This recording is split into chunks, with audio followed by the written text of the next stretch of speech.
Okay students, இப்போ ஒரு electric ஃபீல்டில் நம்ம ஒரு சார்ஜை கொண்டு வந்து வைக்கிறோம். அப்போ அது ஒரு ஃபோர்ஸை எக்ஸ்பீரியன்ஸ் பண்ணும். இதே டைபோலாக வச்சோம்னா டார்க்கை எக்ஸ்பீரியன்ஸ் பண்ணும். ரைட்டுங்களா? இப்போ நான் என்ன பண்ணுறேன்னா ஒரு யூனிஃபார்ம் மேக்னெட்டிக் ஃபீல்டு எடுத்துக்கிறேன். அதாவது அந்த எக்ஸ் சிம்பிள் போட்டால் மேக்னெட்டிக் ஃபீல்டு ஆக்டிங் இன்வேர்டு, அதெல்லாம் நம்மளுக்கு தெரியும், பர்பெண்டிகுலர் இன்வேர்டு. ஸோ ஒரு மேக்னெட்டிக் ஃபீல்டை கொண்டு போய் நான் சார்ஜை வைக்கிறேன். அப்போ எந்த ரியாக்ஷனும் இல்லை. எலக்ட்ரிக் ஃபீல்டில் வச்சா தான் ஃபோர்ஸ் ஆக்ட் ஆகும். மேக்னெட்டிக் ஃபீல்டில் வச்சா எந்த ரியாக்ஷனும் இல்லை. ஆனால் சார்ஜ் மூவிங் வித் வெலாசிட்டி அப்படின்னு இமேஜின் பண்ணிக்கிட்டோம்னா, ஏன்னா இது வந்து மேக்னெட்டிக் ஃபீல்டோட ஏரியா, அதில் இன்னொருத்தவங்க போக முடியாது. ஓகேங்களா? அப்போ இந்த ஏரியாவில் ஒரு சார்ஜ் நகரும் போது ரெஸ்ட்டில் இருந்தால் பிரச்சனையே கிடையாது. போய் ஒரு இடத்துல ஒளிஞ்சிருந்தால் எந்த பிரச்சனையும் கிடையாது. இப்போ தனியாக வெளியில் வந்துச்சுன்னா ஒரு வெலாசிட்டி வியோட நகர்ந்துச்சுன்னா என்னாகும்? இது ஃபோர்ஸ் ஆக்ட் ஆகும். இப்போ ஒரு திருடன் ஏரியாக்குள்ளே வரான்னு வச்சுங்க, ஒளிஞ்சிருந்தாலும் ஒன்றும் பிரச்சனை இல்லை. ஆனால் வெளியில் வந்தாலும் என்ன பண்ணுவோம்? அங்கே உள்ளவங்களாம் அட்டாக் பண்ணிடுவாங்க, இல்லை நாயெல்லாம் துரத்தும், அப்படி இமேஜின் பண்ணிக்கலாம். அப்போ ஒரு இதோட ஏரியா அங்கே இருக்குது, எங்கே ஃபஸ்ட் லெசனில் இருக்குது சார்ஜுக்கு. அது இப்போ தேர்ட் லெசனில் என்ட்ரு ஆகும்போது என்ன ஆக்ட் ஆகுது? ஃபோர்ஸ் ஆக்ட் ஆகுதுன்னு கண்டுபிடிச்சாங்க. ஓகேவா? When charge moving inside the magnetic field. பாருங்கள், சார்ஜ் மேக்னெட்டிக் ஃபீல்டு சம்மந்தம் இல்லை, இப்போ ஆனால் வருது பாருங்கள். When the charge is moving with velocity v inside the magnetic field it experiences a force அப்படின்னு சொல்கிறாங்க. அந்த ஃபோர்ஸுக்கு பேர் என்ன கேட்டிங்கன்னா லோரன்ஸ் ஃபோர்ஸ். லாரன்ஸுன்னு எப்படி வேணாலும் சொல்லிக்கலாம். லாரன்ஸ் ஃபோர்ஸ் அப்படின்னு சொல்கிறாங்க. தமிழில் லாரன்ஸ் ஃபோர்ஸ் தான் சொல்லியிருக்காங்க, அதை பார்த்துக்க வேண்டியதான். ஓகே, இப்போ 2 மார்க்கில் கேட்டால் எழுதிருங்களா? லாரன்ஸ் ஃபோர்ஸ் என்னன்னு புரிஞ்சுக்கிட்டீங்களாம்மா? ஓகேம்மா. அப்போ ஒரு மேக்னெட்டிக் ஃபீல்டில் சார்ஜ் நகரும் போது மட்டும் எக்ஸ்பீரியன்ஸ் பண்ணக்கூடிய ஃபோர்ஸ் பேர் லோரன்ஸ் ஃபோர்ஸ் அப்படின்னு சொல்கிறாங்க.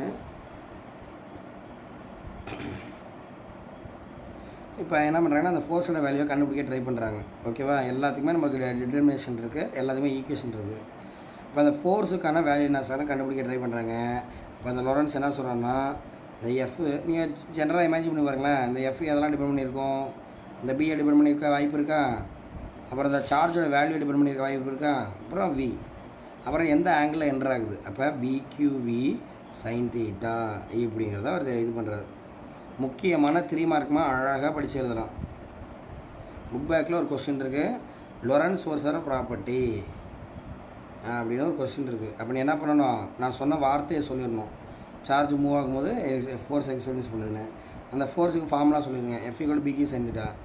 அப்படியே அதை படித்து காட்டி ரெண்டு தான். Force values to magnetic field, force values to charge, moving charge, force values to velocity vector, and force values to angle, sign of the angle. இந்த ஆங்கிள் எதுக்குள்ளது? அப்போ வெக்டார் ஃபார்ம் எழுதுனா தெரியும் நம்மளுக்கு. இப்போ எஃப் ஈக்குவல் டு நம்ம Q கான்ஸ்டன்ட்மா அதை தனியாக வெளில வச்சுப்பாங்க, வி வெக்டார் கிராஸ் பி வெக்டார்னு வச்சுப்பாங்க. இதான் ஃபஸ்ட்டு அவங்க சொல்லியிருப்பான், நான் வந்து மேக்னிடியூடாக சொல்கிறேன் புரியுங்கிறதுக்காக. அப்போ அந்த சைன் தீட்டானா எதுக்கு உள்ள ஆங்கிள்மா? வெலாசிட்டிக்கும் மேக்னெட்டிக் ஃபீல்டு. வெரி குட்மா. வெலாசிட்டி வெக்டாருக்கும் மேக்னெட்டிக் ஃபீல்டுக்கும் உள்ள ஆங்கிள். அந்த இதுக்கு சைனுக்கு டேலிவர்ஸ்லாம் இருக்குமா. அப்போ 3 பாயிண்ட் ஆச்சா? 4 பாயிண்ட் ஆச்சு. 1 2 3 4 பாயிண்ட் சொல்லிடலாம். 3 மார்க்கில் கேட்டாங்கன்னு வச்சுக்க, அப்போ நம்ம டெஃபனேஷன் அதை சேர்த்ததுனால போதும், அவ்வளோதான், 3 மார்க் ரெடி. இருந்தாலும் எக்ஸ்ட்ராவும் பாயிண்ட் சொல்லியிருக்காங்க. ரைட். இப்போ மைனஸ் சார்ஜ் என்ட்ராகுதுன்னு வச்சுமே ஒரு கேஸில், இது வந்து எப்படி இருக்குது? Vector product. அப்போ இதுக்கும் அது பர்பெண்டிகுலராக இருக்கும். கரெக்டாக? விக்கும் பிக்கும் எஃப் எப்படி இருக்கும்? பர்பெண்டிகுலராக இருக்கும். ஏன்னா கிராஸ் ப்ராடக்ட்டில் according to right hand rule F வந்து பர்பெண்டிகுலராக இருக்கும். ஒரு உதாரணத்துக்கு மைனஸுக்கு எஃப் வெக்டார் டவுன்வர்டாக இருக்குன்னு வச்சுப்போம். சப்போஸ் பாசிட்டிவ் சார்ஜ் இதுக்குள்ளே என்ட்ரானுச்சுன்னா ஃபோர்ஸ் எப்படி இருக்கும்? அப்வர்டாக இருக்கும்னு இமேஜின் பண்ணிங்க. அதாவது நெகட்டிவ் சார்ஜுக்கும் பாசிட்டிவ் சார்ஜுக்கும் கிடைக்கக்கூடிய ஃபோர்ஸ் வந்து ஆப்போசிட் டைரெக்ஷனில் இருக்கணும். ஓகேங்களா? இது வந்து இந்த 6ஆவது பாயிண்ட்டாக சொல்லியிருக்காங்க. 5ஆவது பாயிண்ட் என்ன சொல்லியிருக்காங்கன்னா, நான் சொன்னது தான், இதுக்கு கிராஸ் ப்ராடக்டாக இருக்குது அப்படின்னு 5ஆவது பாயிண்டில் சொல்லியிருக்காங்க. 6ஆவது பாயிண்டில் ஒன்றுக்கு ஒன்று ஆப்போசிட்டாக இருக்குன்னு சொல்கிறாங்க. ஓகேங்களா? ரைட். இப்போ நான் என்ன பண்ணிக்கிறேன்னா, இந்த இப்படி நகரக்கூடிய சார்ஜு உள்ள நோக்கி நகருதுன்னு வச்சுமே, ஃபுல்லாக மேக்னெட்டிக் ஃபீல்டாக இருக்குடா, நீ இதை அப்படியே 3 டைமென்ஷனாக இமேஜின் பண்ணி பார்க்கணும். இந்த பேப்பர்லேயே வச்சு பார்க்காத, இந்த இடம் ஃபுல்லாக மேக்னெட்டிக் ஃபீல்டு தான் இமேஜின் பண்ணிக்க. இப்போ லெஃப்ட்டில் போனாலும் சரி, ரைட்டில் போனாலும் சரி, definitely it experience of force. ஓகேவா? சப்போஸ் உள் நோக்கி சார்ஜ் நகர்ந்தால் என்ன ஆகும்? நீ இந்த ஃபார்முலா வச்சு சொல்லலாமே. இந்த formula very good, excellent excellent. ஏன்னா இப்போ உள்நோக்கி நகருதுன்னா மேண்டிஃபீல்டு உள்ளதாக இருக்கும், வெலாசிட்டி உள்ளதாக இருக்குது. இப்போ தீட்டாவோட வேல்யூ எவ்வளோமா? 0 degree. Very good. அப்போ sine 0 0. 0. That's why force is 0. எக்ஸலண்ட்டாக சொன்னீங்கம்மா. ரைட். இது வந்து ஒரு ஈஸியான 3 மார்க்குமா. எல்லா ஸ்டூடெண்ட்டும் விருப்பமாக படித்து எழுதுவாங்க, நீங்களும் படிச்சிருங்க. ஓகேவா? ஒரு சார்ஜ் நகரும் போது ஒரு ஃபோர்ஸ் எக்ஸ்பீரியன்ஸ் பண்ணுது, அந்த ஃபோர்ஸ்க்கான ஃபார்முலா. ரைட். இப்போ அப்படியே நம்ம கன்னியூ பண்ணிடுவோம். நான் இப்போ 2 5 மார்க் சொல்லி தர போகிறேன். அதாவது ஒரு வாட்டி தான், ஒரு 5 மார்க்கு 2 வாட்டியாக வரும். நான் நல்லா கவனிச்சுங்க. சரி, இப்போ அந்த ஃபோர்ஸ் எக்ஸ்பீரியன்ஸ் ஆகுது, அப்போ அந்த சார்ஜ் என்ன பண்ணும்? ஃபோர்ஸ் அட்டாய் சார்ஜ் என்ன பண்ணும்? Accelerate. வெரி குட்மா. ஃபோர்ஸ் அட்டானா நகருமா இல்லையா? ஆசலேட் ஆகுமா இல்லையா? இப்போ திரும்பி கொஞ்சம் பெருசாக போகிறோம், அப்போ தான் இப்போ தெரியும். இப்போ ஒரு சார்ஜ் வந்து அது இப்போ மேக்ஸிமம் எப்போமா கிடைக்கும்? ஃபோர்ஸோட வேல்யூ எந்த ஆங்கிளில் மேக்ஸிமம் கிடைக்கும்? 80 degree. ஆமாம். அதனால் நீங்கள் என்ன பண்ணுறீங்க? The charge is entering the magnetic field perpendicularly to அப்படின்னு இமேஜின் பண்ணிங்க. சார்ஜ் வந்து பர்பண்டிகுலராக என்டர் ஆகுது. ஒரு நெகட்டிவ் சார்ஜ் வந்து இப்படி வீங்கிற வெலாசிட்டியோட என்டர் ஆகுது. வெளியிலேருந்து இப்போ உள்ளே வந்திருக்கு, நகர்ந்துக்கிட்டு இருக்குது. அப்படி இமேஜின் பண்ணிங்க. இப்போ தெரியுதா? வி இப்படி இருக்குது, மேண்டிஃபைல் உள்ளே இருக்குது. அப்போ 90 டிகிரியில் என்டர் ஆகிருக்குன்னு அர்த்தம். ஓகேங்களா? இப்போ இது என்ன பண்ணோம்? It experiences force. இப்போ ஃபோர்ஸ் ஆகிட்டே கீழே நகர ட்ரை பண்ணோம். ஆனால் அங்கேயும் தான் மேண்டிஃபைல் இருக்குது. அது என்ன பண்ணுவோம்? அங்கே போய் தள்ளி விடும். எல்லா இடத்துலையுமே மேண்டிஃபைல் இருக்குது. அப்போ என்ன பண்ணிக்கிட்டு இருக்குமா? தள்ளி விட்டுட்டே இருக்குமா? அப்போ அவங்க என்ன கண்டுபிடிச்சாங்கன்னா, it experiences a circular motion. ஒரு வாட்டி அந்த இடத்துல வந்து திருப்பி அதே இடத்துல சார்ஜ் சுற்றிக்கிட்டே இருக்குமா. நம்ம தலைக்கு மேலே ஃபேன் சுற்றுது இல்லைம்மா, அந்த மாதிரி ஒரு சார்ஜ் பர்பண்டிகுலராக என்றானா என்ன பண்ணுமா? சர்க்குலர் மோஷனில் சுற்றிக்கிட்டே இருக்கும். இதை நீ ஒரு மேஜிக்காக கூட காட்டலாம். ஆனால் சார்ஜெல்லாம் நம்ம பார்க்க முடியாது. ஒரு சார்ஜர் ஆப்ஜெக்ட்டு, ஒரு சின்ன ஸ்பியர் மாதிரி எடுத்துங்க, சார்ஜர் ஆப்ஜெக்ட்டு மேண்டிஃபீல்டுக்குள்ளே நகர்ற மாதிரி நீ செட் பண்ணி விட்டினா அது உள்ளே போயிட்டு கரெக்டாக சுற்றிட்டு இருக்கும். சரிங்களா? இதை வச்சு நிறைய டாய்ஸ்லாம் க்ரியேட் பண்ணியிருக்காங்க. நம்ம ஜஸ்ட்டு தெரிஞ்சுக்கிறோம். புரியுதா? What happening? Yes. ஓகேம்மா. இது ஒரு 5 மார்க்மா. பேஜ் 170 இருக்குங்க. Motion of the charge particle in uniform magnetic field. It is not a very important question. But இதை வச்சுட்டு இன்னொரு கொஸ்டின் பார்க்க போகிறோம். அப்படியே சேம் 90% ஒரே மாதிரி வரப்போகுது. அதுதான் முக்கியம். ஓகே. பின்னாடி ஒரு டிவைஸ் ஒரு சைக்ளோட்ரான் அப்படின்னு, நீ இதை படிச்சுன்னா அதை படிச்ச மாதிரி. ஆனால் இது வந்து இம்பார்ட்டன்ட் கொஸ்டின் கிடையாதுமா. ஜஸ்ட் என்ன பண்ணுறோம்? அந்த ஃபார்முலாஸ்க்காக படிக்கிறோம். Motion of the charge particle. நான் வேறு பேஜில் எழுதுகிறேன். அதுக்கு ரெக்கார்ட் ஸ்டாப் பண்ணிப்போம். Okay sir. இப்போ பார்க்க போகிறது வந்து motion of the charge particle inside the magnetic field. இப்போ நம்ம சொல்லியிருந்தோம், ஒரு யூனிஃபார்ம் மேண்டிஃபைல் எடுத்துக்கிறோம். இப்போ மேண்டிஃபைல் இங்கே பக்கத்தில் எழுதி கொடுங்க. மேக்னெட்டிக் ஃபீல்டு இன்வெர்ட் ஆக்ட் ஆகுது. இதில் சார்ஜ் என்ன பண்ணுது? பெர்பெண்டிகுலராக என்டர் ஆகுது. இப்போ வீங்கிற வெலாசிட்டியோட இப்படி என்டர் ஆகுது. ஓகேவா? அப்போ என்ன பண்ணுது? இது எக்ஸ்பீரியன்ஸஸ் ஃபோர்ஸ்ன்னு சொன்னோம். ஃபோர்ஸை எக்ஸ்பீரியன்ஸ் பண்ணி அது என்ன பண்ணுது? சர்க்குலராக சுற்றும். இங்கே வெளில போனப்போ மேக்னெட்டிக் ஃபீல்டு இல்லை, அதனால் அங்கேயும் போட்டு விட்ருங்க. ஏன்னா எல்லா இடத்துலையும் மேக்னெட்டிக் ஃபீல்டு இருக்குது. அப்போ என்ன ஆகுது? மிட் பாயிண்ட் வந்து அதெல்லாம் போடலது. அப்போ ஃபோர்ஸை அப்போ டுவர்ட்ஸ் த சென்டர் ஃபோர்ஸ் போவோம். ஃபோர்ஸை எக்ஸ்பீரியன்ஸ் பண்ணோம். அப்போ விட போகிற மாதிரி காட்டியிருக்காங்க. பாசிட்டிவ் சார்ஜ் வேணால் போட்டுங்க புக்கில் இருக்க மாதிரி. ஸோ பாசிட்டிவ் சார்ஜ் என்ன பண்ணுது? ஃபோர்ஸ் எக்ஸ்பீரியன்ஸ் பண்ணுது. அது வந்து அப்படியே எல்லா இடத்துலையும் ஃபோர்ஸ் இருக்கனால அது அப்படியே சர்க்குலர் மோஷனில் எக்ஸ்பீரியன்ஸ் பண்ணுது அப்படின்னு சொல்கிறாங்க. இப்போ இது எக்ஸ்பீரியன்ஸ் பண்ண ஃபோர்ஸ்க்கான ஃபார்முலா நம்ம இந்த கொஸ்டினில் உள்ள அனைத்துமே ஒரு மாதிரி தான். அதனால் எல்லா ஈக்குவேஷனையும் படித்து வச்சுருங்க. இது எக்ஸ்பீரியன்ஸ் பண்ணக்கூடிய மேக்ஸிமம் ஃபோர்ஸ் எவ்வளவு? QVP. F = BQV. ஓகேங்களா? இப்போ ஒரு இடத்துல BQVன்னு சொல்கிறாங்க. ஃபுல்லாகவே வந்து வெக்டார் ஃபார்மில் போட்டு கொண்டு வராங்க. அது ஒன்றும் பிரச்சனை இல்லை. அப்போ டோட்டல் ஃபோர்ஸ் வந்து F = BQV. இப்போ இது வந்து இந்த ஃபோர்ஸ் சிஸ்டம் வந்து என்ன மோஷனில் இருக்குது? Circular motion. அப்போ நம்ம ஃபோர்ஸ் என்ன ஃபோர்ஸாக கன்வெர்ட் ஆகிருக்கு? Centripetal force. Very good, very good. Centripetal ஃபோர்ஸ்க்கு ஃபார்முலா நம்ம mv²/r. Very good, very good. அப்போ இது ரெண்டுத்தையும் ஈக்குவல் பண்ணலாமா? அப்போ BQV = mv²/r. ஓகே. எதை கேன்சல் ஆகுதா? வியும் V² ஒரு வியும் கேன்சல் ஆகுது. இப்போ நம்ம அந்த ஆருக்கான ஃபார்முலா எடுத்துப்போம். R equal to MV by BQ. முக்கியமான ஈக்குவேஷன்மா. இவங்க கதை மாதிரி சொல்லிடுவான். நீட் எக்ஸாமில் கேட்குறாங்க. ஒரு சார்ஜ் என்ட்ராகி ஒரு சர்க்குலர் மோஷனில் இருக்குது, எவ்வளோ ரேடியஸில் சுற்றுன்னு கேட்போம். Radius of the orbit, radius of the path, அதுக்கான ஃபார்முலா இதுதான். இந்த மாதம்லாம் கொடுக்க மாட்டாங்க. மாசு சார்ஜெலாம் நீ தான் போட்டுக்கணும். பாசிட்டிவ் சார்ஜ்னால் வேல்யூ மனப்பாடம் பண்ணிங்க, நெகட்டிவ் சார்ஜ் வேல்யூ மனப்பாடம் பண்ணிங்க. ஓகே, பியும் வியும் கொடுத்துருவான், ஆர் கேட்பான். அப்படி ஆர் கேட்டால் இதுதான் ஃபார்முலா, எம்வி பை பிக்யூ. இந்த எம் இன்ட்டு வி எங்கேயோ பார்த்த மாதிரியே இருக்குமே. அப்படி ஆமாம், அப்படி கூட என்ன பண்ணிடுவாங்க, 1 மார்க்கில் கொடுத்துருவாங்க. அதோட மோமெண்டம் கொடுத்துருவான், எவ்வளோ மோமெண்டத்தோட சுற்றுதுண்டு. அப்படி கொடுத்து ஆர் கேட்டாங்கன்னா நீ என்ன பண்ணிக்கலாம், R equal to P by BQ அப்படின்னு சொல்கிறாங்க. ஸோ 2 விதமான ஃபார்முலா இருக்குது ரேடியஸை கண்டுபிடிக்க. இப்போ என்ன பண்ணுவோம், அந்த சார்ஜை சுற்றிட்டு அதே இடத்துக்கு வரும், திருப்பி அங்கே தான் சுற்றி இருக்கும். இப்போ ஒரு வாட்டி சுற்றுறதுக்கு எடுத்துக்கூடிய டைம் பீரியட் அப்படின்னு எடுத்துக்கிறோம். ஓகேங்களா? இப்போ அந்த டைம் பீரியடை கண்டுபிடிக்க போகிறோம். எப்படி கண்டுபிடிக்கலாம், வெலாசிட்டினா டிஸ்டன்ஸ் பை டைம்னு போட்டுங்க. நீ டிஸ்பிளேஸ்மெண்ட் பை டைம்னு போடலாம், டிஸ்பிளேஸ்மெண்ட் போட்டுனா 0 வந்துடும். அதனால் speed equal to distance by time அப்படிங்கிறத, டைம் பீரியட் அப்படிங்கிறத எடுத்துங்க. நம்மளோட எய்மு டைம் பீரியட் கண்டுபிடிக்கணும். Time period equal to distance by V, கரெக்டுங்களாமா? அப்போ என்ன வரும், டிஸ்டன்ஸ் எவ்வளோ, ஒரு சர்க்குலர் மோஷனுக்கு அது எவ்வளோ டிஸ்டன்ஸ் கிடக்குது, 2πr. Very good. 2πr divide by V அப்படின்னு போடுறாங்க. இப்போ என்ன பண்ணுறீங்கன்னா, இந்த ஆரோட விலையை சப்ஸ்டிட் பண்ணுமா, இது கூட ஒரு ஃபார்முலா தான், டைம் பீரியட் கண்டுபிடிக்க ஃபார்முலா தான். வெலாசிட்டி ரேடியஸ் கொடுத்து கேட்டாங்கன்னா அந்த டைம் பீரியட் கண்டுபிடிச்சிக்கலாம். எல்லாமே 1 மார்க் அந்த பேஜில் உள்ளது. இல்லாட்டி இந்த ஆர் அப்படியே உள்ளே இறக்கி விடுங்க. இப்போ டி ஈக்குவல் டு 2π, ஆருக்கு பதிலாக என்ன பண்ணலாம், எம்வி பை, கீழே ஒரு வி ஆல்ரெடி இருக்குது, இங்கே ஒரு பிக்கு இறங்குது. இது கரெக்டாக பாருங்கள், இதில் சப்ஸ்டிட் பண்ணியிருக்கேன். எது கேன்சல் ஆகுது, எதை கேன்சல் ஆகுதாம்மா, Velocity. கேன்சல் ஆகுது. இப்போ டைம் பீரியட் முக்கியமான ஃபார்முலா இது தான், 2πm பிக்யூ. ஏன்னா மேண்டிபிள் இன்வால்வ் ஆகுது பாருங்கள், ஏன்னா அதை கொடுத்து தான் கேட்பாங்க. ஏன்னா மேண்டிபிள் நகர்ந்தால் தானே அதை சுற்றும் அப்படின்னு சொல்கிறோம். அப்போ this is a very important formula. ஓகேவா?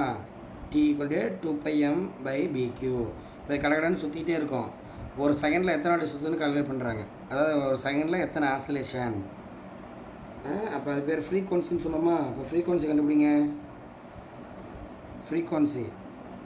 அப்போ என்ன பண்ணோம், அப்படியே தலைகீழ் எடுக்கணும், அவ்வளோதான். இப்போ பிக்யூ பை 2πm, இதுவும் 1 மார்க்கு. இது எல்லாத்தையும் யூஸ் பண்ணி, இந்த பாருங்கள் கட்டம் கட்டிக்கிற பார்த்தீங்களா, இது எல்லாமே 1 மார்க்ஸ் தான். எதை வேணால் யூஸ் பண்ணுற மாதிரி கேட்பான், கதை மாதிரி சொல்லியிருப்பான். நீ தான் எந்த ஃபார்ம்லான்னு கண்டுபிடிக்கணும். ஓகேங்களா? ஸோ அந்த மாதிரி டைம் பீரியட் ஃப்ரீக்வன்சி பார்த்துங்க அப்படிங்கிறத இதில் சொல்கிறேன்டா. இதில் ஏதாவது டவுட்ஸ் இருக்கா உங்களுக்கு? No, sir. ஓகேம்மா. இது சர்க்குலர் சுற்றுறதுனால ஆங்குலர் ஃப்ரீக்வன்சி கூட சொல்கிறாங்க, ஒமேகாவில் சொல்கிறாங்க. அவங்க தான் ஒமேகா ஃபார்மில் தெரியுமே, ஒமேகாக்கு எஃப்க்கு என்ன relation, 2πf. Very good, very good. 2πf, omega equal to 2π B q by 2πm. அப்போ என்ன ஆயிரும், 2πயும் 2π கேன்சல் ஆயிரும். அப்போ omega equal to B q by M. இதுதான் ஆக்சுவல் ஃப்ரீக்வன்சி. சர்க்குலர் சுற்றுதில்ல, இப்போ ஆங்கிளில் தான் நம்ம சொல்லணும், ஆங்குலர் ஃப்ரீக்வன்சி. இதுக்கு இன்னொரு பேர் வந்து கைரோ ஃப்ரீக்வன்சி, இல்லை சைக்ளோட்ரான் ஃப்ரீக்வன்சி அப்படின்னு சொல்கிறாங்க. 1 மார்க்கில் கேட்கலாம்ல, கைரோ ஃப்ரீக்வன்சிக்கான ஃபார்முலா என்ன, பிக்யூ பை எம்மா, B q by 2m, B q square by எம்மா அப்படி கேட்கலாம். ஸோ அதனால் இது ஒரு ஃபார்முலா தான். இது எல்லாமே பார்த்தீங்கன்னா அது வரைக்கும் எழுதுனா போதுமா. இது ஒரு 5 mark, not a very important, just 5 mark. அழகாக படிச்சிடலாமே, ஏன்னா இதை படிச்சுன்னா இன்னொரு கொஸ்டினுக்கு வரப்போகுது. ஓகேங்களா? அது வரைக்கும் எழுதுங்க. 171 நமக்கு டாப்பில் இருக்குல்ல, அது வரைக்கும். சரி, ரைட். இதெல்லாம் எப்போ மட்டும்தான் பாசிபிள், இந்த சார்ஜ் எந்த ஆங்கிள் என்டர் ஆகுது, Perpendicular. வெரி குட், வெரி குட்மா. That is a point. 90 டிகிரியில் என்ட்ரானால் மட்டும்தான் சர்க்குலர் மோஷனில் இருக்குமா, அப்போ தான் இது எல்லாமே பொருந்தும். ஓகேவா? அப்படி என்ட்ராகாமல், திருப்பி போட அந்த படத்தை, அப்படி என்ட்ராகாமல் ஏதோ ஒரு ஆங்கிள் என்ட்ரான்ஸ்னு என்ன நடக்கும் யோசிச்சு பாருங்கள். அதே ரிசல்ட் வர வாய்ப்பு இருக்கா? ஒரு உதாரணத்துக்கு சார்ஜ் வந்து ஏதோ ஒரு ஆங்கிள் என்ட்ராகுது, இப்படி வந்து என்ட்ராகுது எத்தனையோ டிகிரியில். ஸோ அப்படி என்ட்ராகும் போது வெலாசிட்டியை 2ஆக பிரிக்கிறாங்க. புரியுதா? V cos theta, V sine theta பிரிச்சுருவீங்களே. பேரலல் காம்பனண்ட் பெர்பெண்டிகுலர் காம்பனண்ட்னு. அப்போ இந்த பேரலல் காம்பனண்ட் வீகாசிட்டி அடிப்படையில் என்ன ஆகிட்டு இருக்கும், ஜஸ்ட்டு இது சர்க்குலர் மோஷன் நகர ட்ரை பண்ணும். ஏன்னா இப்போ வெலாசிட்டி 90 டிகிரியில் இருக்குல்லடா, 90 டிகிரி உள்ளே போகுது, வீகாசிட்டி ரைட்டில் போகுது. இப்போ 90 டிகிரி. இப்போ ஒரு பேரலல் காம்பனண்ட் என்ன பண்ணும், அதில் லொரன்ஸ் ஃபோர்ஸ் எக்ஸ்பீரியன்ஸ் பண்ண யூஸ் ஆகும். ஆனால் இன்னொரு ஃபோர்ஸ் இங்கே வி சைன் தீட்டா இங்கே ஆக்ட் ஆகிட்டு பாருங்க, அதுவும் பெர்பெண்டிகுலர் மாதிரி தான் கணக்கு வருது. அப்போ அதுவும் என்ன பண்ணும், அது அந்த சைடு பிடிச்சிருக்கும், அந்த சைமல்டேனியஸ் இது இந்த சைடு பிடிச்சிருக்கும்.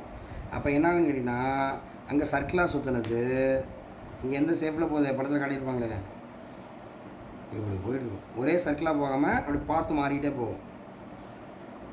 இப்படி போகுதுப்பா. அப்போ இது என்ன பார்த்து, ஹெலிக்கல் பாத்துன்னு சொல்கிறாங்க.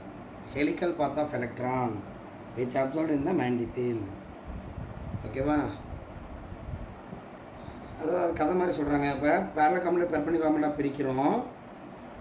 அப்போ என்ன ஆகுதுன்னா, அது யூனிஃபார்ம் ஆங்கிளில் இந்த மாதிரி என்ட்ராகும்போது அது நாட் பெர்பெண்டிகுலர்னு சொல்லுவாங்க. எனி ஆங்கிள் நான் சொல்லலை, உனக்கு புரியறதுக்காக சார் அப்படி சொல்லியிருக்கேன்.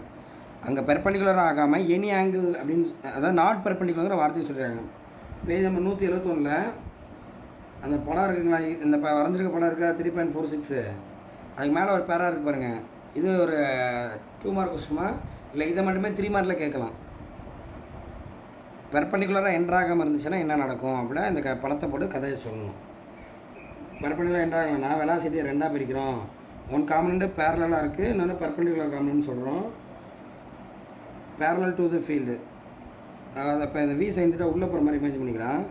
அப்போ அந்த பேரலல் காம்பனண்ட் என்ன பண்ணுறது, மேக்னெட்டிக் ஃபீல்டு பேரலல் காம்பனண்ட்டு அன்சேஞ்சாக இருக்குது, அது எதுவுமே பண்ணாது, அதோட ஒர்க்கு எதுவுமே இல்லை. ஏன்னா சேம் டைரெக்ஷனில் ஃபோர்ஸ் 0. இந்த சைன் தீட்டா உள்ளே போகிற மாதிரி எடுத்துங்க. ரைட். இப்போ இன்னொரு காம்பனண்ட் தான் என்ன பண்ணுது, அது லாரன்ஸ் ஃபோர்ஸை அப்படியே சேஞ்ச் பண்ணிக்கிட்டே போகுது அப்படின்னு சொல்கிறாங்க. ஒன்று வந்து உள்ளே நோக்கி எடுத்துக்கிட்டு இருக்கோம், இன்னொன்று இப்படி சர்க்கிளாக போக ட்ரை பண்ணும். உள்ளே இருக்கிறனால அப்படி வேறு பாத்தில் போயிடும், உள்ளே இருக்கிறனால வேறு பாத்தில் போயிடும். அப்படி இமேஜின் பண்ணிங்க. ஸோ ஆனால் என்ன ஆகுது, 2 இதாக பிரிஞ்சதுனால ஒன்று அமைதியாக இருக்குது, ஒன்று இந்த மாதிரி சுற்ற வைக்குது அப்படின்னு சொல்லி முடிக்கிறாங்க. இது ஒரு 2 மார்க்கு அல்லது 3 மார்க் கூட கேட்கலாம். புக் பேக்கில் 2 மார்க்கில் இருக்குது, பார்த்துங்க. இதை வந்து லைவாகவே ஒருத்தர் கேப்சர் பண்ணியிருக்காரு. ஒரு எலக்ட்ரான் வந்து மேக்னெட்டிக் ஃபீல்டில் நகர்றத ஃபோட்டோ மாதிரி எடுத்திருக்காரு. அதை அங்கே காட்டி பாருங்கள். 3.47 டயக்ராமில் காட்டியிருப்பாங்க. Helical path of electron. ஒரு சேம்பரில் இங்கே க்ளவுடு சேம்பர்னு ஒரு டிவைஸ் இருக்குடா, அதில் மேக்னெட்டிக் ஃபீல்டில் அது நகர்ந்து போயிருக்கான், அதை அப்படி கேப்சர் பண்ணியிருக்காங்க. அப்படியே இதே மாதிரியே போயிருக்கு பாருங்கள். அந்த பாத்து இப்படி காட்டியிருப்பாங்க, ஒயிட்டாக அப்படி காட்டியிருப்போம். தெரியுங்களாம்மா, பார்க்குறீங்களா? புக்ஸை வச்சுங்க. 3.47 டயக்ராம் பாருங்கள். நீங்கள் அந்த டாப்பில் கைரோ ஃப்ரீக்வன்சியும் வரைக்கும் எழுதுனா போதும், 5 மார்க்கு. இது ஒரு 2 மார்க் படிச்சுங்க, இல்லை 1 மார்க்கில் கூட கேட்கலாம். பெர்பெண்டிகுலர் ஆகாமல் வேறு ஏதோ ஒரு ஆங்கிள் அவனே கொடுத்துருவான். 45 டிகிரியில் என்ட்ராகுதுன்னு சொல்லுவான், அப்போயும் இதான் ரிசல்ட்டு. 85 டிகிரியில் என்ட்ரானாலும் இதான் ரிசல்ட்டு. 3 டிகிரியில் என்ட்ரானாலும் இதான் ரிசல்ட்டு. 90 இல்லாமல் இது எப்படி என்ட்ரானாலும் இதுதான் நடக்கும் அப்படின்னு சொல்லி அது முடிக்கிறாங்க. ஓகேவா? சரி, இதில் எதுவும் டவுட் இல்லை உங்களுக்கு? ஓகே. இப்போ இதை வச்சுட்டு நம்ம என்ன பண்ணுறோம், ஒரு டிவைஸை ஃபார்ம் பண்ணுறோம். இதை சார்ஜ் பார்ட்டிகளை சுத்த விட்றோம். ஓகேங்களா? அப்போது ஒரு டிவைஸ் மாதிரி ஃபார்ம் பண்ணுறோம். That device is called cyclotron அப்படின்னு சொல்கிறாங்க. அது ஈக்குவேஷன்லாம் அப்படியே பார்த்துங்க, திரும்பி ரிப்பீட் பண்ண போகிறோம், நீங்கள் தான் சொல்ல போகிறீங்க. இப்போ cyclotron it's a very important 5 mark. இதை எதுக்கு யூஸ் பண்ணுறோம்னா, சார்ஜ் பார்ட்டிகளை சுற்ற விட்றோம்ல, அப்படின்னா ஆசலரேட் பண்ணுறோம் ஃபோர்ஸை கொடுத்து. இப்போ சார்ஜர் பார்ட்டிகளை ஆசலரேட் பண்ணுறோம், அதுக்கு யூஸ் பண்ணுறாங்க. தட் மீன் அதோட கைண்டிக் எனர்ஜி அதிகப்படுத்துகிறோம். இப்போ புல்லட் இருக்கலாமா, கண்ணுக்குள்ளே கன்னில் புல்லட் இருக்குல்ல, வெறும் புல்லட் தூக்கி ஒருத்தர் மேலே போடுறான், ஏதாவது ஆகுமா?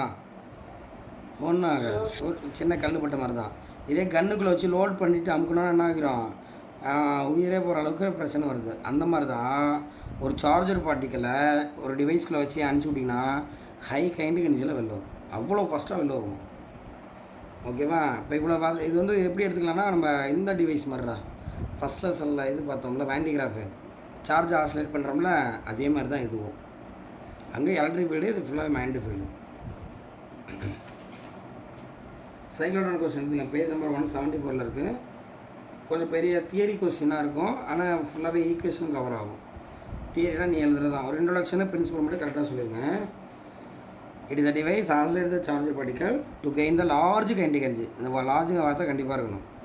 லார்ஜ் கைண்டிக் எனர்ஜியை கொடுக்குது அப்படின்னு சொல்கிறாங்க. இது வந்து நல்ல ஹை எனர்ஜி ஆசிலேட்ரு. லாரன்ஸ் லிவிங்ஸ்டன் கண்டுபிடிச்சிருக்காங்க. ஓகேவா? இதோட பிரின்சிபல் என்ன கேட்டிங்கன்னா, இவ்வளோ நேரம் நம்ம போன கொஸ்டின் பார்த்தோம்ல, அதுதான் பிரின்சிபல்.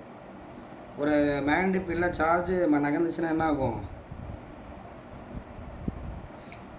ஹெலிக்கல் பாத்ல அப்படியே சொல்லலாம். பொதுவாக கேட்குறேன், அது என்னத்தை எக்ஸ்பீரியன்ஸ் பண்ணோம்? ஃபோர்ஸை, லாரன்ஸ் ஃபோர்ஸை எக்ஸ்பீரியன்ஸ் பண்ணோம். அதுதான் அதோட பிரின்சிபல். அவ்வளோதான். 1.5 மார்க் ரெடிமா உனக்கு. ஓகேங்களா? ஒரு இன்ட்ரடக்ஷன் கொடுத்து 1/2 மார்க்கு, அப்புறம் இதுக்கு ஒரு 1 மார்க், 1.5 மார்க் ரெடி. அப்புறம் இந்த படத்தை வரையணும். இந்த படம் எப்படி இருக்குங்கிறத பாருங்கள். இதெல்லாம் பெரிய டிவைஸ்மா, நம்ம ரூம் பெருசு இருக்கும். ஓகேங்களா?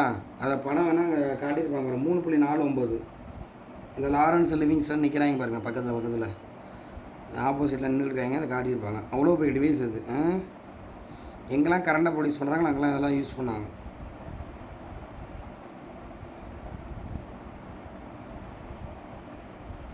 இப்போ என்ன பண்ணுறாங்கன்னா, 2 டி சேஃப்டு கண்டக்டர் எடுத்துக்கிறாங்க. இது பேர் டீஸ், D1 D2. ஓகேங்களா? இதில் என்ன பண்ணுறாங்கன்னா, பவர் சப்ளை கனெக்ட் பண்ணுறாங்க. Alternative power supply. நம்ம பவர் சப்ளை ப்ளஸ் மைனஸ் நம்ம போடுவோம். இது அப்படி கிடையாது. ஆல்டர்னேட்டிவ் பவர் சப்ளை இதுக்கு ப்ளஸ் மைனஸே கிடையாது.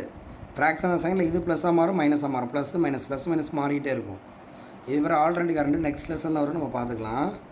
ஸோ 2 பெரிய லாங் டிசேஃப்டு கான்டாக்டர் எடுத்துக்கிறோம். அதோட பவர் சப்ளை கனெக்ட் பண்ணியிருக்கோம். இது எங்கே வச்சுருக்கோம் அப்படின்னா, ஸ்ட்ராங் மேண்டிஃபீல்டில் வச்சுருக்கோம். மேண்டிஃபீல்டை காட்டில் இந்த இடத்துல நீ ஏன்னா மேண்டிஃபீல்டு இன்வெர்ட் ஆக்ட் ஆகிற மாதிரி எடுத்துங்க. இப்போ பிளேன் ஆஃப் த காயிலுக்கு இன்வெர்டாக போயிட்டுருக்கு. சார் பிளேன் ஆஃப் த டிக்கு இன்வெர்டாக போயிட்டுருக்கு. அது இங்கே காட்டலாமா? ஒரு மேண்டிஃபீல்டில் தான் அந்த டிசேஃப்டு கனெக்டர் இருக்குது, பவர் சப்ளை கனெக்டரில் இருக்குது. இப்போ நடுவில் ஒரு அயான் சோர்ஸ் வைக்கிறாங்க. ஒரு சார்ஜ்டு பார்ட்டிகளை எமிட் பண்ணக்கூடிய சோர்ஸ் வைக்கிறாங்க. இப்போ இதுலேருந்து ஒரு பாசிட்டிவ் சார்ஜ் வெளில வருதுன்னு வச்சுப்போம். இதை கன்ஸ்ட்ரக்ஷன் அப்படியே சொல்லிடுறீங்க. இதில் ஹை ஃப்ரீக்வன்சி நம்ம சோர்ஸை கனெக்ட் பண்ணியிருக்கோமா, சோர்ஸு மிட்டில் இருக்குது. இது வரைக்கும் இதோட கன்ஸ்ட்ரக்ஷன். ஓகேவா? இது வந்து ஹை ஃப்ரீக்வன்சி பொட்டன்ஷியலை கொடுக்குறது. அதனால் வேகமாக மாறிக்கிட்டு இருக்கும், ப்ளஸ் மைனஸ். இப்போ இதோட ஒர்க்கிங்கு, இப்போ இந்த சோர்ஸ்லேருந்து ஒரு பார்ட்டிகல் எமிட் ஆகி வெளியில் வருதுன்னு வச்சுப்போம். இது ஃபுல்லாகவே மேண்டிஃபீல்டு கண்ட்ரோலில் இருக்குமா? இந்த ஏரியா ஃபுல்லாக மேண்டிஃபீல்டு இருக்குது. ஒரு சார்ஜ் வெளியில் வருது. What will happen? It experience force. ஆமாம், லொரன்ஸ் ஃபோர்ஸ் எக்ஸ்பீரியன்ஸ் பண்ணோம். ஆனால் அப்படி சர்க்குலர் மோஷனில் திரும்பும். கரெக்டுங்களா? ஏன்னா இங்கே மேண்டிஃபீல்டு ஆக்ட் ஆகிட்டு இருக்கா, உள்ளே போயிட்டு இருக்கு. நீ அப்படி இமேஜின் பண்ணிக்க. இங்கே எக்ஸ் போட்டுருக்கேன், இங்கே எக்ஸ் போட்டிருக்கேன். மேண்டிஃபீல்டு இன்வெர்ட்டாக இருக்குது. அப்போ என்ன பண்ண பார்த்து மட்டும் வேறு காட்டுவோம். அப்படியே போயிட்டு என்ன பண்ணோம், உள்ளே போய்ட்டு இங்கே வரும். அதாவது உள்ளே போக பார்க்கும். அந்த டைம் வந்து இது வந்து பாசிட்டிவ் சார்ஜ் உள்ளே வருதுன்னு வச்சுப்போம். அந்த டைமில் இது ப்ளஸ்ஸாகவும் இது மைனஸாகவும் இருந்திருக்கும். அதனால தான் அந்த சைடு போயிருக்கு. ஓகேவா? இப்படி போயிட்டு இங்கே வருது. அடுத்த அது இந்த வரதுக்குள்ளே இது மைனஸாகவும் அது ப்ளஸ்ஸாகவும் மாறிடும். அப்போ என்ன பண்ணோம், இன்னும் அட்ராக்ட் பண்ணி இழுக்கும். அப்படி இழுக்கும் போது அப்படியே பார்த்து மாறுது பாருங்கள். கொஞ்சம் இங்கேயும் லாரன்ஸ் ஃபோர்ஸ் எக்ஸ்பீரியன்ஸ் ஆகும். இந்த ப்ளஸ் மைனஸ் மாறிக்கிட்டே இருக்குல்ல, அதனால் இப்படி வந்திருக்கு. இந்த மாதிரி ஒவ்வொரு ஸ்டெப்பில் என்ன பண்ணியிருக்கோம், இப்படியே பார்த்து மாறிக்கிட்டே இருக்கும் அப்படின்னு சொல்கிறாங்க. நம்ம வீட்டில் காயில் யூஸ் பண்ணுறோம்ல, கொசுபத்தி, அந்த மாதிரி போயிட்டுருக்கும். ஓகேங்களா? அப்படி வரும்போது என்ன ஆகும், அங்கே டிஃப்ளெக்டர் பெல்ட் டிபின்னு ஒன்று வச்சுருவாங்க. அப்படியே டிஃப்ளெக்டர் பெல்ட் வழியால் அப்படி வெளில வரும். ஹை கைண்டிக் எனர்ஜியில் எலக்ட்ரான் வெளில வரும். இது நார்மலாக அப்படி பிறந்த பேபி என்ன பண்ணுது, ராக்கெட்டில் பறந்து வர மாதிரி இமேஜின் பண்ணிங்க. அப்போ ஹை எனர்ஜியோட என்ன பண்ணுது, பாசிட்டிவ் அயன்ஸ் வெளில வருது. பாசிட்டிவ் அயன் தான் சார் சொல்லியிருக்கேன், நல்லா கவனிச்சுக்கணும். அப்போ பாசிட்டிவ் அயன் அவ்வளோ வேகமாக வெளில வருதுன்னு சொல்லுவேன். புரியுது என்ன நடக்குது? ஏறமாக இருக்குது மஸ்ட்டுமா. இப்போ இந்த படத்துக்கு 1 மார்க்கு. ஆனால் இப்போ நான் அதை தப்பாக வரைஞ்சிருக்கேன், 1/2 மார்க் தான் போடுவாங்க. ஏறமாக இருக்குது மஸ்ட்டு. இங்கேருந்து போயிட்டு இப்படி வந்துச்சா ஏறமாக இருக்குது.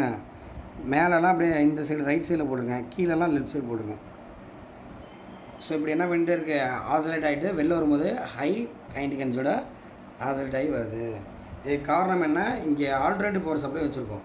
இங்கே வரதை இந்த சைடு இழுக்கணும். அதனால தான் இங்கே அப்படியே மைனஸாக மாறுது. அடுத்து இங்கே மைனஸாக மாறி அங்கே இழுக்கும்.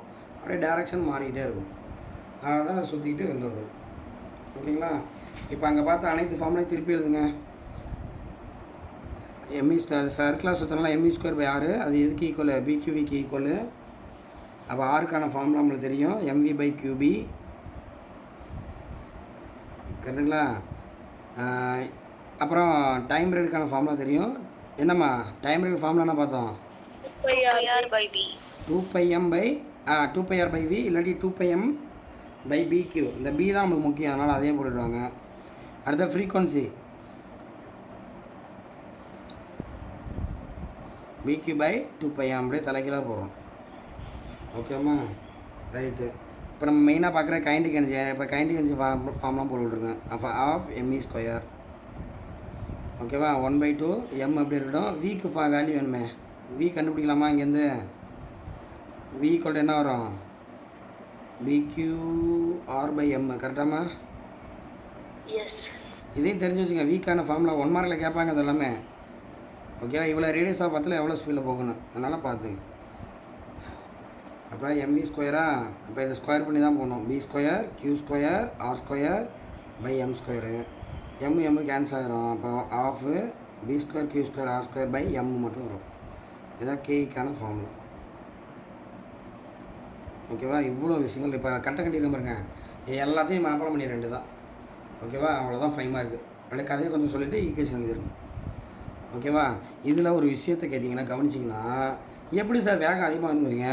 இங்கேருந்து போச்சு சுற்றுச்சு, இங்கே வந்துடும் இங்கே வந்துடும் இங்கே வந்துடும். அதே ஒரே ஸ்பீடில் என்ன சார் வரும்? எப்படி ஸ்பீடு அதிகமாகுதுங்கிறீங்க? யாராவது ஒரு ஐடியா சொல்ல பார்ப்போம். எப்படி ஸ்பீடு அதிகமாகுதுங்க?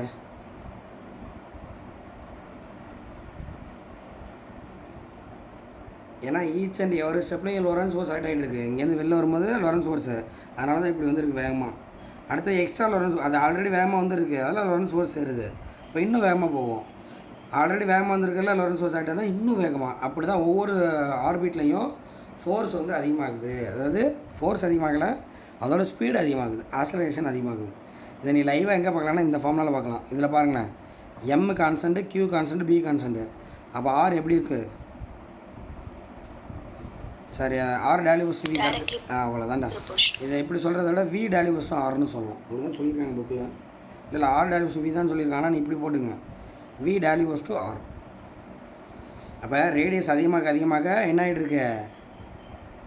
ரேடியஸ் ஸ்பீடு அதிகமாகுது அப்படின்னு சொல்கிறாங்க. இது எப்படி சார் நீங்கள் கன்ஃபார்ம் பண்ணலாம் அப்படின்னு கேட்டிங்கன்னா, இந்த டைம் பீரியட் ஃபார்மில் வச்சு கன்ஃபார்ம் பண்ணலாம். டைம் பீரியட்னா என்ன? D/V. இல்லை பொதுவாக டைம் பீரியட்னா என்னன்னு கேட்குறேன், டெஃபனேஷனாக. மற்றவங்களாம் சொல்லுங்கடா, ஒரு 4 பேர் அடையாளமே இல்லாமல் உட்காந்துருக்கேன். Total time taken to complete. ஓகேடா. இப்போ டைம் பீரியட் என்னது? ஒரு ஆசிலேஷன் எடுக்கக்கூடிய time taken for one complete oscillation. ஓகேவா, ரைட். இப்போ ஒரு வாட்டி சுற்றி இங்கே வருதுன்னு வச்சுக்கோ, அடுத்த வாட்டி பெரிய பெரிய வட்டமாக போயிட்டுருக்கு. இப்போ இந்த டைம் பீரியட் ஃபார்ம்லலாம் ரேடியஸுங்கிற வார்த்தை எங்கேயா இருக்கா பாருங்கள். No sir. Very good, that is a point. Time பீரியடில் ஆறுங்கிற வார்த்தை இல்லை. அப்போ சின்ன ஆர்பிட்டை கிடக்கிறதுக்கு எவ்வளோ டைம் எடுத்துக்குதோ, பெரிய ஆர்பிட்டை கிடக்கவும் அதே டைம் தான் எடுத்துக்குது. இது பேர் ரெசனன்ஸ் அப்படின்னு சொல்கிறாங்க. ரெசனன்ஸ், அதாவது சேம். இந்த வார்த்தையெல்லாம் நம்ம 11th படிச்சிருக்கோம், ரெசனன்ஸ். அப்போ சேம், ஒரே மாதிரி அப்படின்னு அர்த்தம். அப்போ சின்ன வட்டத்தை கிடக்கும் ஒரே டைம் தான், பெரிய வட்டத்தை கிடக்கும் ஒரே டைம் தான். அதாவது நீங்கள் கொல்லுமாவிலேருந்து திருவாரூர் வரைக்கும் ஒரே டைமு, ஒரு 3/4 மணி நேரம் ஆகுதுன்னு வச்சுக்க. இங்கேருந்து நீ என்ன பண்ணுறீங்க, திருச்சி போகிறதுக்கு 3/4 மணி நேரம். அப்படின்னா என்ன அர்த்தம், என்ன மீனிங்கு? இப்போ இங்கே வெரி குட். திருச்சி போகும்போது ஸ்பீடு வேகமாக போயிருக்கீங்க, அவ்வளோதான். அந்த மாதிரி தான். இப்போ சின்னதில் சுற்றுறதுக்கு ஒரே டைமு, பெரிய சுற்றுறதுக்கு ஒரே டைம்னா, சின்னதில் கம்மியான ஸ்பீடாக சுற்றிருக்கு, பெருசில் வேகமாக சுற்றிடுச்சு. இப்போ வேகமாக சுற்றினா தான் ஹை கைண்டிக் எனர்ஜி இருக்குது. அதுதான் நம்ம பாயிண்ட்டு. இவ்வளோ டெப்த்தெல்லாம் அதை பார்க்க முடியாது, இருந்தாலும் நம்ம இவ்வளவும் சொல்லிடுறோம். நீ தான் கிளியராக புரிஞ்சுக்கணும். அப்போ ஹை கைண்டிக் எனர்ஜியோட வெளியில் பீச்சிக்கிட்டு வெளில வரும். நீ இதை வச்சுட்டு நீ என்ன வேணாலும் பண்ணலாம். அந்த சார்ஜ் பாட்டியில் வச்சுட்டு என்ன வேணாலும் பண்ணலாம். அதனால தான் எங்கே யூஸ் பண்ணுறேன்னா, கரண்ட்டை ப்ரொடியூஸ் பண்ணுற இடத்துல யூஸ் பண்ணாங்க. அதாவது எங்கன்னா நியூக்ளியர் ரியாக்டர்லாம் இருக்குல்ல, கல்பாக்கம், கூடங்குளம், அங்கெல்லாம் நியூக்ளியஸை உடைப்பாங்க. நியூக்ளியஸ் உடைக்கிற சுற்றியில் வச்சு உடைப்பீங்க. நியூக்ளியஸ்லாம் பார்க்க முடியாது உன்னால். இப்போ நியூக்ளியஸை உடைக்கிறதுக்கு இதுலேருந்து வரக்கூடிய பாசிட்டிவ் சார்ஜ் பார்ட்டிகளை யூஸ் பண்ணுறேன். ஓகேம்மா, இது வரைக்கும் எழுதுனா 4 மார்க்ஸுமா. Is it clear? Yes sir. Sir, நம்ம பாசிட்டிவ் சார்ஜ்னே சொல்லிட்டு இருக்கோம். அதனால தான் 4 மார்க் சொல்லியிருக்காங்க. இப்போ வந்து ஒரு ட்ராபேக் இருக்குது, ஒரு லிமிட்டேஷன். ஓகேவா, லிமிட்டேஷன் என்ன கேட்டிங்கன்னா, ஃபஸ்ட் என்ன சொல்லியிருக்காங்க, ஸ்பீடு வந்து லிமிட்டட் தான். ரொம்ப ஹையாகவும் போக முடியாது. ரொம்ப ஹை லெவலில் போச்சுன்னா நம்ம கண்ட்ரோலில் இருக்காது. அது நீ இப்படி வாங்க அதை கொண்டு வர முடியாதான். அதனால் லிமிட்டட் ஸ்பீடு மட்டும் தான் இதில் பாசிபிள். ராக்கெட் ஸ்பீடுக்குலாம் வராது, ஒரு லெவலான ஸ்பீடுக்கு வந்துடும் அப்படின்னு சொல்கிறாங்க.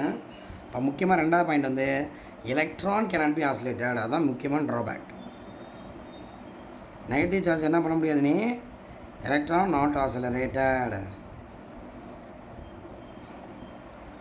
ஏன்னு கேட்டிங்கன்னா அதோட மாஸ் வந்து ரொம்ப கம்மியான பார்ட்டிக்கலு.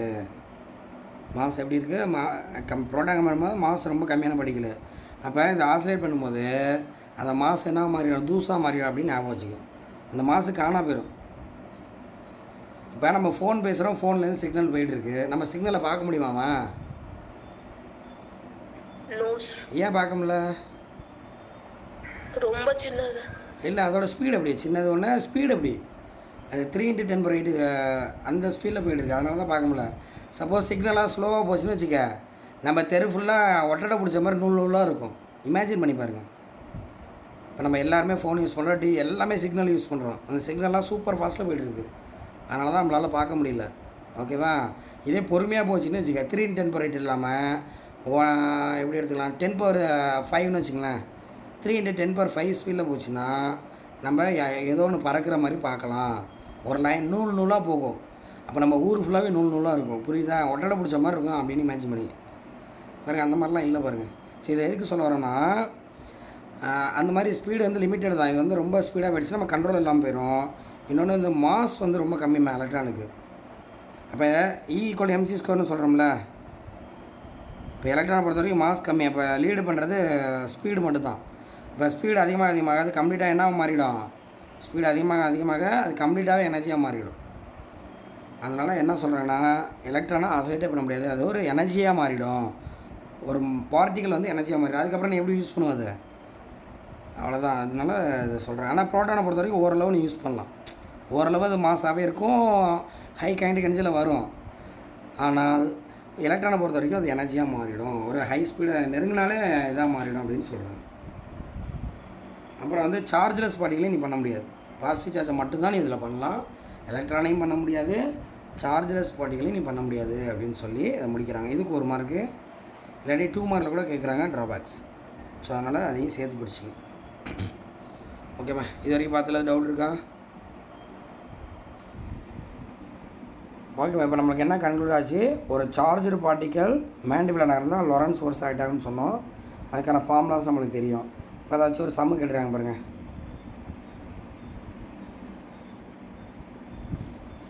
ஒரு பார்ட்டிகல் என்ன பண்ணுதுன்னா, move with positive Y direction என்ன மேண்டிஃபீல்ட் கம்ப்யூட் த லொரன்ஸ் ஃபோர்ஸ் அப்படின்னு கேட்குறாங்க. ஒய் டைரக்ஷன் வந்து இருக்குங்களா? ஆனால் இந்த டயக்ராமை பொறுத்த வரைக்கும் ஒய் இப்படி வச்சுருக்காங்கடா, எக்ஸ் ஆக்ஸை ஒய்ன்னு எடுத்துருக்காங்க. நம்ம எடுத்துக்கிறதா ஒன்றும் பிரச்சனை இல்லை.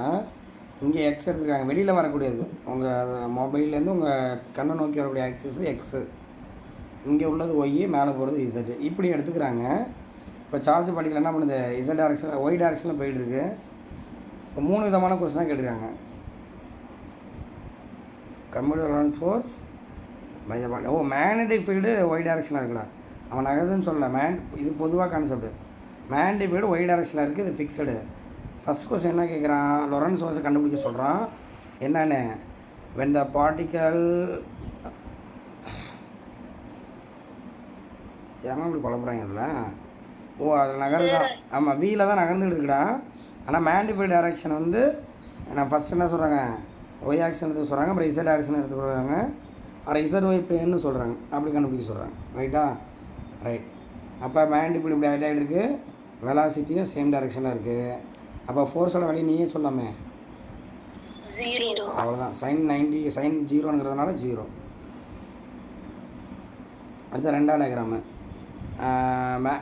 வெலாசிட்டி அது ஏசியில் போகிறது ஃபிக்ஸடு தான், ஒய் ஆக்சில் போகுது.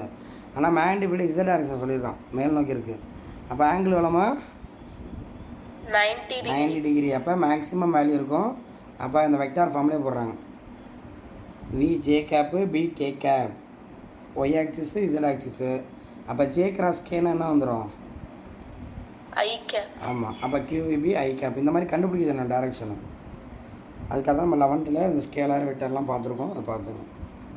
இப்போ அடுத்து ஏதோ ஒரு ஆங்கிள் ஆக்ட் ஆக போதும், வெலாசிட்டி ஃபிக்ஸடு ரைட் சைடில் போகுது. ஆனால் மேண்டிபிள் இருக்கிறனால மேண்டிபிளாக 2ஆக பிரிக்கிறாங்கடா. B sine theta B cos தீட்டான்னு பிரிக்கிறாங்க.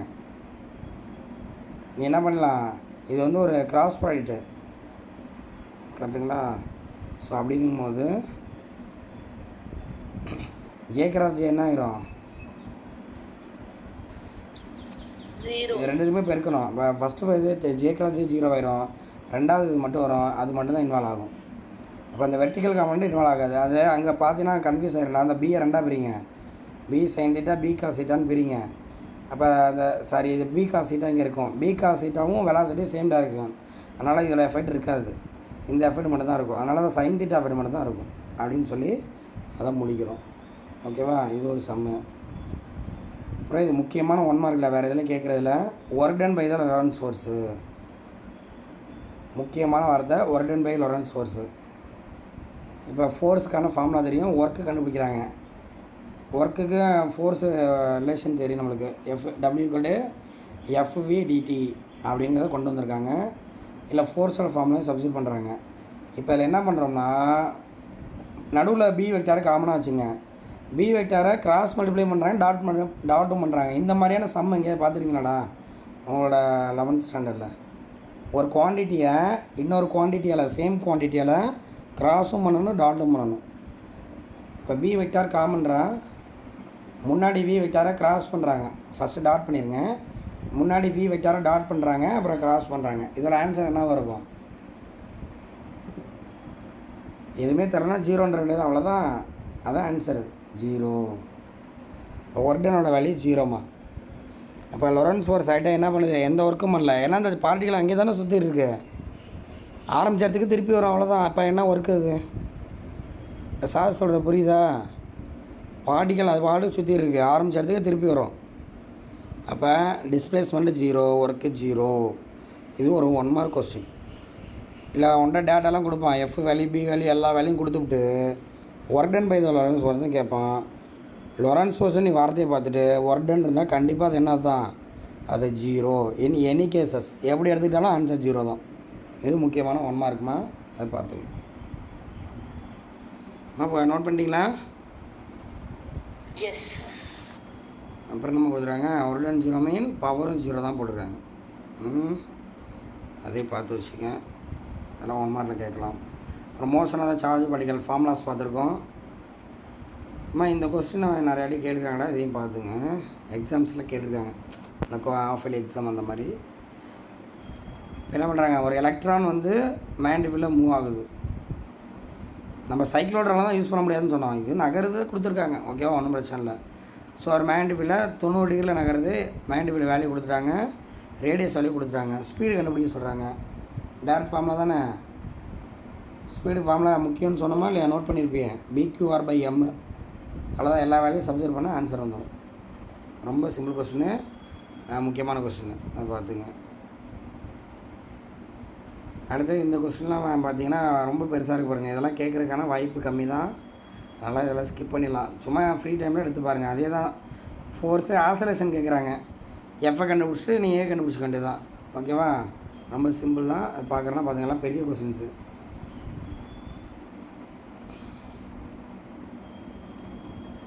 ஓகே, இப்போ ஒரு கொஸ்டினு,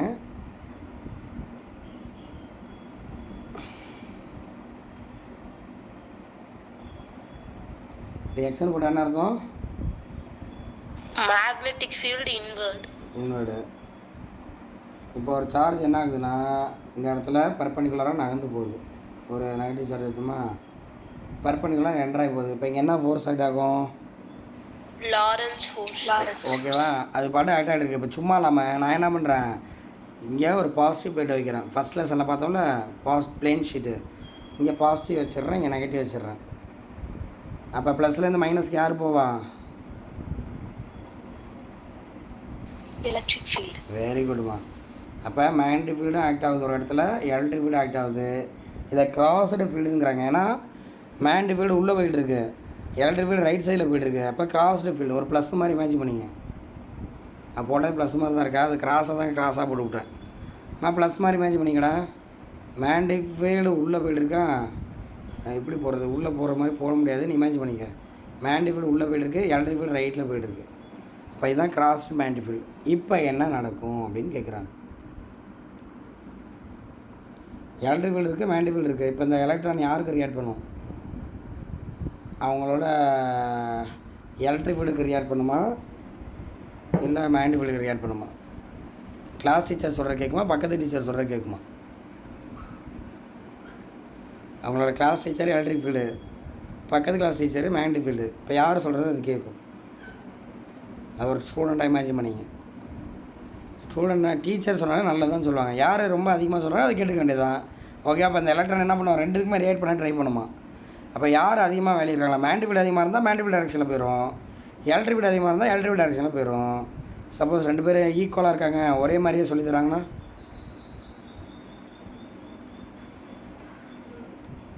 புரியுதா? என்ன கேட்குறேன் புரியுதாடா? அப்போ என்ன ஆகும்? அன்அஃபெக்டடாக போகும், எந்த டீவியேஷன் இல்லாமல் நேர்மையாக இருக்கும் அப்படிங்கிறத ஞாபகம் வச்சுங்க. டீச்சர்ஸ் ரெண்டு டீச்சர்ஸ் நிறையா சொல்லி தராங்கன்னா அதை கேட்டு நம்ம லைஃப்பில் என்ன பண்ணுவோம்? அந்த உங்களை மாதிரி நேர்மையாக இருப்போம், நேர்மையாக ஃபாலோ பண்ணுறோம், அந்த மாதிரி இது. ஸோ இது ஒரு 3 மார்க் மாதிரி கொடுக்குறாங்க. ஆனால் இம்பார்ட்டன்ட்லாம் கிடையாது, ஆனால் ஜஸ்ட்டு தெரிஞ்சுங்க. So magnetic field electric field இருக்கும்போது ரெண்டு ஃபோர்ஸ் ஈக்குவல் ஆகி அது என்ன பண்ணும்? அன்டிவைட்டடாக போயிட்டுருக்கும். ஆனால் இதில் ஒரு ப்ளஸ் பாயிண்ட் என்னன்னா, ஒரு கரெக்டான பாயிண்ட் கேட்டிங்கன்னா அது ரெண்டு ஃபோர்ஸும் ஈக்குவல் பண்ணுங்கள். ரெண்டு ஃபோர்ஸ் ஈக்குவல். இப்போ ஆக்சுவலி ரெண்டு ஃபோர்ஸ் ஆக்டாக இருந்தால் இப்படி கொடுத்துருக்காங்க. இந்த ஈக்குவேஷன் நோட் பண்ணிக்கம்மா. எலக்ட்ரிக் ஃபீல்டு மேக்னெட்டிக் ஃபீல்டு இருந்துச்சுன்னா அது எக்ஸ்பீரியன்ஸ் பண்ணக்கூடிய ஃபோர்ஸ்க்கான formula QE V cross B. V cross B இருக்குல்ல, அதில் முன்னாடி ஈயை சேர்த்துக்கணும். அந்த ஈயை எங்கே சேர்க்குறான்னு டவுட் வரும். நீ பாட்டுக்கு மாற்றி இது பண்ணிடுறாங்க. இ வெக்டாரை தனியாக ஆட் பண்ணிங்க. இப்போ என்ன பண்ணுறா, ரெண்டு ஃபோர்ஸும் ஈக்குவல் ஆகிடுச்சுன்னா என்ன ஆகுன்னு பார்க்குறீங்கன்னா V = E/B. புரியுதாடா? V = E/B அப்படிங்கிற ஒரு இது இருக்குது. அப்போ E ஒரு ஃபிக்ஸர் வேல்யூ, B ஒரு வேல்யூ நம்ம கொடுக்குறோம். அப்போ அதை 30 டிவைட் பண்ணால் ஒரு V வருது பார்த்தீங்களா? அப்போ அந்த Vங்கிற ஸ்பீடோட அது வெளில வருமா? சார் சொல்கிற புரியுதா? இப்போ Vங்கிற ஸ்பீடோட அது வெளில வரும். அப்போ இது ஒரு டிவைஸாக நம்ம பயன்படுத்துகிறோம். ஒரு 10 பார்ட்டிகல் 10 ஸ்பீடில் வருதுன்னு வச்சுப்போம். ஒரு 10 பார்ட்டிகல் என்ன பண்ணுது? 10 ஸ்பீடில் வருது. ஆனால் இதை கிராஸ் ஆகி போகும்போது எல்லாமே ஒரே ஸ்பீடில் போகும். அது எந்த ஸ்பீடு? V = E/B. இதை நீ தான் செட் பண்ண போகிற, நீ தான் செலக்ட் பண்ண போகிற. நீ எந்த E வைக்கிறியோ எந்த B வைக்கிறியோ, ஆனால் ரெண்டுத்தையும் ஈக்குவல் பண்ணி விடணும். ரெண்டு ஃபோர்ஸும் ஈக்குவல் ஆகணும். அதுக்கேற்ற மாதிரி EBயை அட்ஜஸ்ட் பண்ணுங்கள். ஓகேவா? Eயும் Bயும் ஈக்குவலான ஒரு வேல்யூ வரும் பாருங்க, அந்த ஸ்பீடோட எலக்ட்ரான்ஸ் வெளில வரும். அப்போ இந்த டிவைஸ்க்கு பேர் வெலாசிட்டி செலக்டார் அப்படின்னு சொல்கிறாங்க. அதான் டைட்டில் போட்டுருக்கு பாருங்க. அம்மா புரியுது அந்த டாப்பிக்கு? Yes sir. ஆமாம், இது வந்து 1 மார்க்கில் அந்த ஃபார்முலாஸ் கேட்கலாம். E வேல்யூ B கொடுத்து எவ்வளோ V எவ்வளோ வரும்னு கேட்பான். இல்லை இவ்வளோ ஸ்பீடோட வருது, இவ்வளோ எலக்ட்ரிக் ஃபீல்டு ஆக்ட் ஆகுதுன்னா மேக்னெட்டிக் ஃபீல்டு எவ்வளோன்னு கேட்பான். அதனால் இந்த ஃபார்முலாஸை நோட் பண்ணி வச்சுக்கணும். ஓகேங்களா? ரைட். இதை வச்சுட்டு பெயின் பிரிட்ஜ் ஸ்பெக்ட்ரோமீட்டர் டிவைஸே இருக்குமா? இதை வச்சுட்டு என்ன பண்ணுவாங்கன்னா ஐசோடோப் என்னென்ன இருக்குன்னு கண்டுபிடிப்பாங்களாம். இப்போ கார்பனுக்கு எத்தனை ஐசோடோப் இருக்குன்னு நம்ம இதை கண்டுபிடிக்கலாம். ஏன்னா நான் இப்போ கார்பனை அயனைசேஷன் ஆக்கி உள்ளே அனுப்புவேன், 1000 ஆட்டத்தை உள்ளே அனுப்புவேன். ஓகேவா? அப்போ அதில் கார்பன் 12 இருக்கலாம், கார்பன் 14 இருக்கலாம்னு வச்சுங்க. அப்போ எல்லாமே ஒரே ஸ்பீடில் போகுது, ஆனால் டிஃப்ரெண்ட் மாசு. ஐசோடோப்புங்க வேறு மாஸ் நம்பர் வந்துடும்ல. அதனால் என்ன பண்ணுன்னா ஒவ்வொன்றும் ஒவ்வொரு பாத்தில் போகும். அப்போ எத்தனை ஐசோடோப் இருக்குன்னு கண்டுபிடிச்சா, இப்போ 3 ஐசோடோப் இருக்குது, 4 ஐசோடோப் இருக்குன்னு கண்டுபிடிக்கலாம். பாருங்கள், அப்போ நம்ம கண்டுபிடிச்ச வச்சு தான் கெமிஸ்ட்ரியில் என்ன பண்ணுறாங்க, அந்த அடுத்தடுத்த எல்லாமே நிலைமைக்கு போயிட்டுருக்காங்க. ஓகேவா? Right. Is it clear students? Yes sir. ஓகேம்மா. இப்போ அந்த ஸ்பீடு சொன்னோம்ல, அதை வச்சுட்டு இங்கே ஒரு கொஸ்டின் கிடையாது, ரொம்ப பெருசாக தான் இருக்குது, பார்த்துருவோம். அது இப்போ இங்கே எலக்ட்ரிக் ஃபீல்டு வேல்யூ கொடுத்துட்டாங்க, மேக்னெட்டிக் ஃபீல்டு வேல்யூ கொடுத்துட்டாங்க. ஓகேவா? இப்போ எலக்ட்ரான் வந்து என்ன பண்ணுது, acid with potential 200 volt which source zero deflection. Zero deflection என்ன அர்த்தம்? ரெண்டு ஃபோர்ஸும் ஈக்குவல்னு அர்த்தம். ஓகேவா? அப்படியே ஜீரோ இதில் வரணும்னா என்ன பொட்டன்ஷியல் அப்ளை பண்ணியிருப்பாங்கன்னு கேட்குறாங்க. அது பொட்டன்ஷியல் கொடுத்தா தான் ஆசிட் ஆகி வருதுமா. ஆசிட் ஆகி வந்தால் தானே என்ன ஆகும், ஃபீல்டுக்குள்ளே என்ட்ரு ஆகும். ஸோ அப்போ அன்அஃபெக்டடாக இருக்குன்னா எவ்வளோ பொட்டன்ஷியல் அப்ளை பண்ணியிருப்போன்னு கேட்குறாங்க.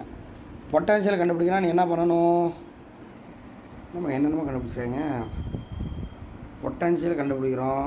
இப்போ ஃபார்முலாவை க்ரியேட் பண்ணுறாங்கடா. சரி, முதல்ல ஸ்பீடு கண்டுபிடிச்சிங்க. அது எவ்வளோ அன்அஃபெக்டடாக இருந்துச்சுன்னா 2 ஈக்குவல்னு சொல்கிறேன். எலக்ட்ரிக் ஃபீல்டு ஃபோர்ஸும் மேக்னெட்டிக் ஃபீல்டு ஃபோர்ஸும் ஈக்குவலு. இப்போ V = E/B. இப்போ நகரக்கூடிய வேகமும் கண்டுபிடிச்சாச்சு. இப்போ 2 ஃபோர்ஸ் ஈக்குவல் தானே, ½ mv² அதாவது kinetic energy potential energy equal அப்படி எடுத்துக்கிறாங்க அவங்க.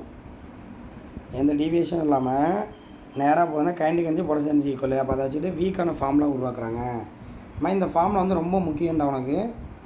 நார்மலாக நீட் கான்செப்டில் யூஸ்ஃபுல்லாக இருக்கும் உனக்கு. நம்ம ஒரு பொட்டன்ஷியல் அப்ளை பண்ணோம்னா அந்த சார்ஜ் எவ்வளோ ஸ்பீடில் நகரும். இப்போ வெலாசிட்டி இதை வச்சு கண்டுபிடிச்சிங்க. இல்லை ஆசோலேஷன் கேட்டாங்கன்னா இதை கண்டுபிடிச்சி டயத்தால் டிவைட் பண்ணிங்க. அதனால் இந்த வெலாசிட்டி கண்டுபிடிக்கிற ஃபார்முலா ரொம்ப முக்கியம். √2ev/m.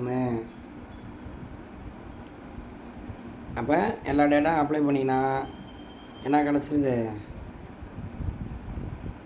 வெலாசிட்டி கிடச்சிருக்குறா. ஓகேவா.